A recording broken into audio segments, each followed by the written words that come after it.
sometimes presence is enough.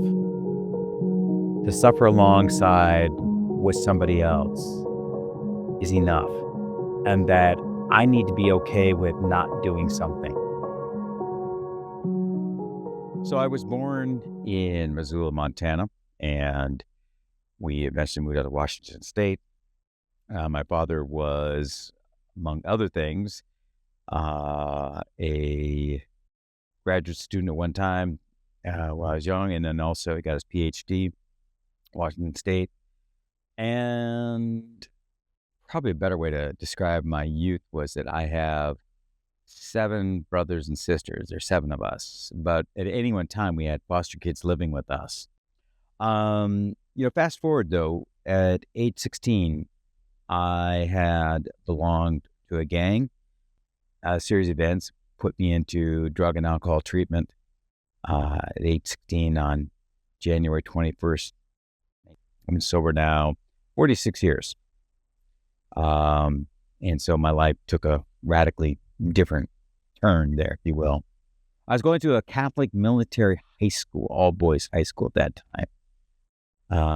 And it is as strict as you can kind of conjure up through those words. But I barely graduated from high school. I graduated at the very bottom. I was always told I had a lot of potential. I graduated, but 2 weeks later, I was, in the Navy at boot camp. And my life, again, took a different turn. Surprised everybody, considering my, forays at a military high school. But I knew why I had joined, and it was a really good decision for me. So I was sent to, I was first stationed in South Carolina, which for a Yankee is a really completely different part of the world. And eventually got stationed to Japan. I came to Japan, actually by ship was the first time to it. So the first time I saw Japan was looking out, heading up Sagami One, or the Sagami Bay, and seeing Mount Fuji, and heading up Tokyo Bay eventually. And I was just like smitten. Walked out of the gate. Everybody's about my same size. I said, I found my people. And just fell in love with the country. And that's kind of where I decided I want to spend more time here. Well, I left and I went off to university and spent a year at the University of Minnesota. And I had hoped in my dreams that I applied to go to Sophia University here. Got accepted and was working, cleaning the ceiling of Tokyo Station at night to make money. Ran out of money and had to go home. And it really turned out to be a blessing in disguise, because I learned later when I came back as an exchange student in 91 that Japanese universities are not about education. It's about socialization. It's a respite between the rigors of getting in a university and in life as a shakaijin, or, as an adult here, where you're going to have to, perhaps work long, long hours. So it's not about education. And I learned that when I came back here as an exchange student. But the University of Minnesota, not well known, but oh boy, did I get a solid education there. Really, really tough. It took me, 5.5, 6 years to graduate, I believe. And not because I was dinking around. It just working full time to pay my bills to get through there, and juggling classes that I needed. So it wasn't an escalator. So I came back in 91. And believe it or not, at that time, I'd been considering becoming a Catholic priest. And so wrote to the Jesuits who, run Sophia, and said, hey, if it's possible, I'd like to live in a religious community. I got here, and the father, the priest, said, well, I got a place for you, but there's 2 things you need to know. I said, okay. One, it's in the slums of Tokyo. And I'm like, Tokyo's got slums? And 2, he goes, you'll be living with brothers from India and the Philippines. I go, you got brothers in the Philippines living in the slums of Tokyo? I got to see this place. And so that was the introduction to a place called Sanya. where day laborers lived and congregated. I had a real affinity to them because they were alcoholics, and I really understood that. Um, you know, what that mentality was. Even though I was sober, I could go, yeah, I get where you guys are coming from and stuff. And so, my life took a different direction. I mean, I'd come back to do research on the U.S.-Japanese military relationship, and I did for a year. But really, my heart and the direction of my life went towards, day laborers and issues along those lines. So, one of transforming experiences I had in my life was, um, at that time it was early '90s, '95, I believe, '96, '95. Anyways, I was biking everywhere in Tokyo, and I got a flat tire. It was in the evening. I was down near Daimon, near Tokyo Tower, and I had to go see a client. So I saw the client, came back, flat tire. I need to get home because I got to pick up my daughter the next day for daycare. So I'm there fixing my bike, and then I have this insight. I go, wait a minute. The only reason why I can fix my bike now is because I have some tools and had a little bit of money to buy some tape. And so I could tape this thing up. I'd get myself home. And I got my house home that night, and I just felt like $1,000,000. But what I thought about in that park, I should step back from what I thought about. I said, there's 3 outcomes here. One, I could leave my bike here and just go home, get on the train, go home. And that's kind of the equivalent of just leaving your problems, running away from them. The second one, I could call up somebody and say, hey, help me, take my bike home with me and get me home. So my bike's home and I'm home, but I didn't do it. My problem's not really fixed. But the last one, because I had some tools, I had a little bit of money to buy some tape, I could do it myself. I thought, how often in life do people lack the resources and tools to be able to change their life, to do what they need to do? And I got home, and when I felt like $1,000,000 when I got home, and I said, that is what I want to give to people. That is the tools to help themselves. And so out of that came this idea of a self-help center that me as a recovering alcoholic knew there was no good just to feel sorry for people. But if you want to take responsibility for your life, then we could provide tools, for you to help yourself. But more than that, if you choose to die, you'd have an address here, where you could register and, give the dignity if, Sonia was going to become a hospice of sorts. And so I played with that idea. And the organization was Let's Build, Tateokai, using the tate to build a building and do it together. And I realized there was something missing. I was on a missionary training and read a book called The City of Joy. And it's about stories, 3 different stories in Calcutta interwoven together. But one of the ones that touched me at that time was about a Polish priest who went to go live in the slums of Calcutta. And as he said, he didn't want to become Santa Claus to the people, but he wanted to be like Christ, suffering alongside them. And I just said, oh yeah, I get that. That just speaks volumes to me. And, I said, I want to go live along the river. Now, I'd known a guy who was an architect who lived in his van. So I wasn't, I was inspired kind of by him, and these all things came together. And I said, okay, I'll go live down there for 3 months, from, January 1997 until Easter. I think that was April that year, I believe, whatever. We'll just go 3 months. But as I would joke to my friends, if you're homeless for a day, for 2 days, you can never stop. They got irritated with that joke. But anyways, I stayed because I realized I didn't know enough. I felt like there was so much more that I need to learn, and was learning and changing about myself. We got evicted every month, meaning we had to break down our house and move it over this 10-meter wall, I guess river wall or sea wall, whatever you want to call it. And then they would come down and check, and we're all gone, and we'd come right back and stuff like this. But it's equality. No matter how much crap you had, little crap, I had lots of crap. All my books and stuff were down there. Everybody had to do it. They had to rebuild. And so one day, it was like it was June or something, and I'm down there, and I'm just wet, and I'm feeling sorry for myself, and I'm, like, upset. And then I'm looking out, and I'm reflecting that none of the men had ever come and asked me for money or food since I've been down there. They all knew me, not many white people doing what I was doing.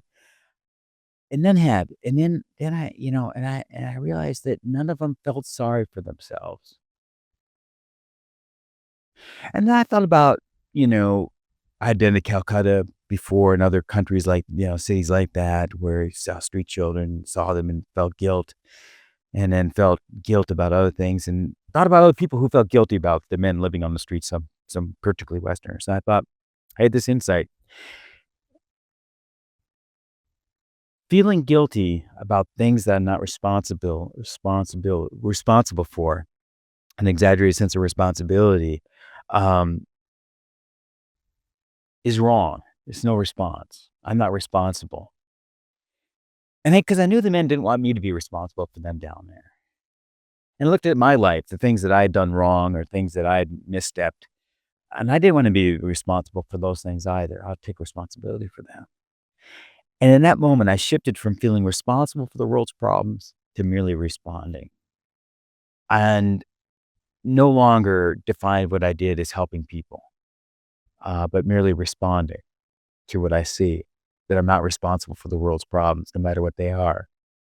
Responsible for my actions, but not for where the world is. And it's made a huge, huge defining difference in my life. Um, I trace it back to that day and stuff.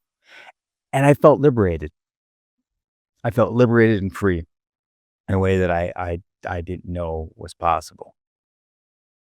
So that's how I got down there. I mean, I went down there just for 3 months and finished up my 15 months, with and with suddenly had to leave because I got an offer to go further training and stuff, and realized I'm not the guy to make the self-help center. I'm not the guy to do that, and that was a good decision, meaning, yes, it's a good idea. Yes, I believe it 100%, but, I'm not the guy. Yeah.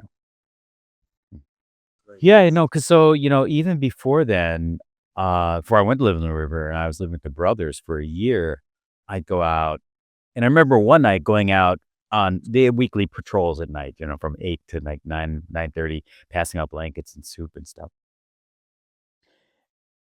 Just before I met up with the people, I sat with the guy in the rain for 15 minutes, and my takeaway there and, the other experiences, sometimes presence is enough. To suffer alongside with somebody else is enough, and that I need to be okay with not doing something. And that comes at a cost. I'll explain. So,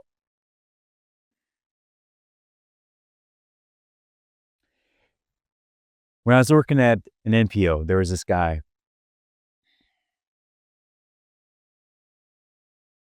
He would collect cardboard, and we got to know each other well. I mean, we'd always say hello to me and stuff, and you could smell him like 10 meters down because he's like, "Okay, here he comes," and stuff. But always talk and shake my hand, and we'd always banter back and forth. And he asked for work because he had a bad leg one day. I said, "I don't have any work for you," you know? Um, and I didn't. Um, and about a year later, he froze to death 50 meters from our office.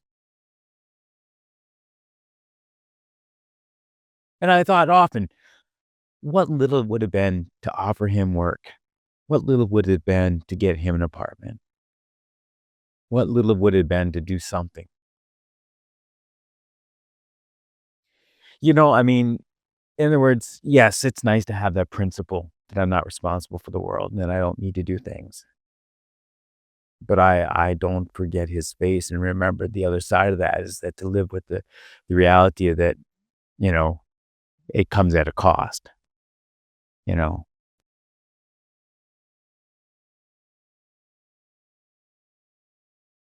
I don't know if I would have done something different or not, knowing what I know now.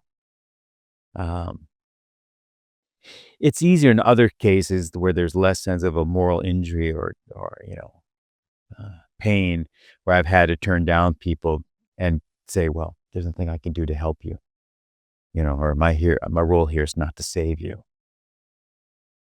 I think with him I think with him, it was harder because he was, obviously because he was collecting cardboard on the streets, he smelled bad.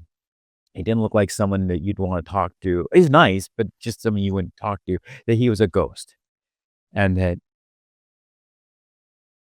he and I recognized each other and acknowledged each other as human beings.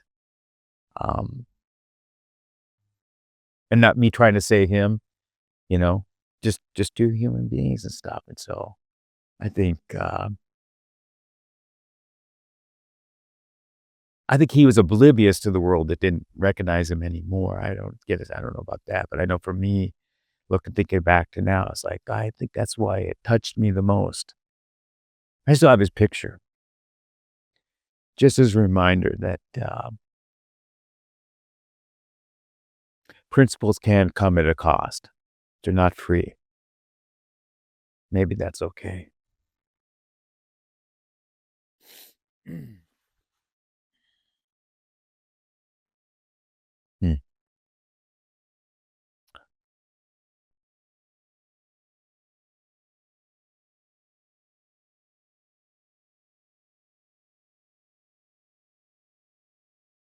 In 1993, I was finishing up 2 years at Sofia. 1 year is an exchange program, 1 year language study.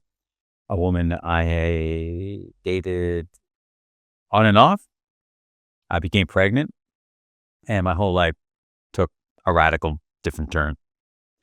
Uh, I became persona non grata among many groups, because, well, one was having sex outside marriage. That's not good.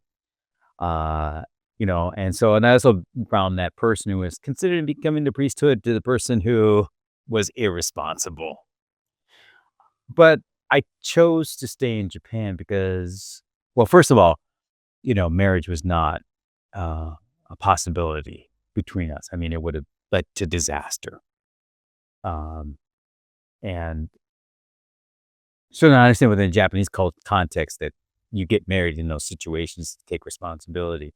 But I knew I wasn't Japanese, and I knew that that was not a pathway forward for me. So I chose to stay in Japan to be her father, and it was a very painful period in my life because ostracized by many people, and many people misunderstood my reasons why not to get married. But at the same time, I loved being a father, and there was a lot of different challenges there. I was lucky in many ways because many men in my similar situations, or even married and divorced, don't see their kids, can't see their kids. Why did I? One, luck, one, perseverance, one, a lot of humor. Today, her mother and my partner are like this, and we all get along really well. Something I would never in my wildest dreams imagine 30 years ago. Um, but there it is. It's happened. So, but in one sense, so, I stayed here and it was killing time doing these different things. Um, Waiting for the time that my daughter and I could go to the United States when she was going to complete elementary school. I think that was one of the plans. And when she completed elementary school, we'd go to high school or junior high in the United States. And then junior high came and she said, "Dad, I want to stay a little bit longer." So, okay. Uh, and then in between that time, I began the work of pioneering food banking here in Japan and starting an NGO and doing that type of work. But it was really because of her.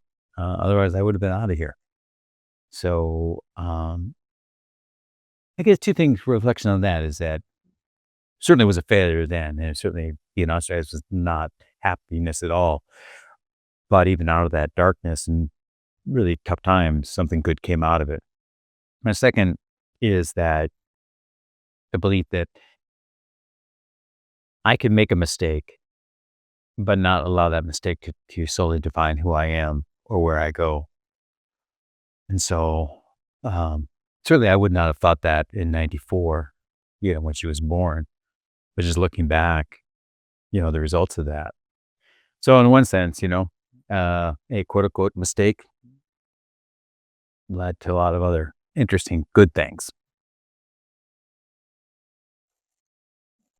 Second Harvest is the national food bank for Japan. We collect donations from a wide variety of companies and other sources, provide directly to people in need within that community and the other organizations support those in need.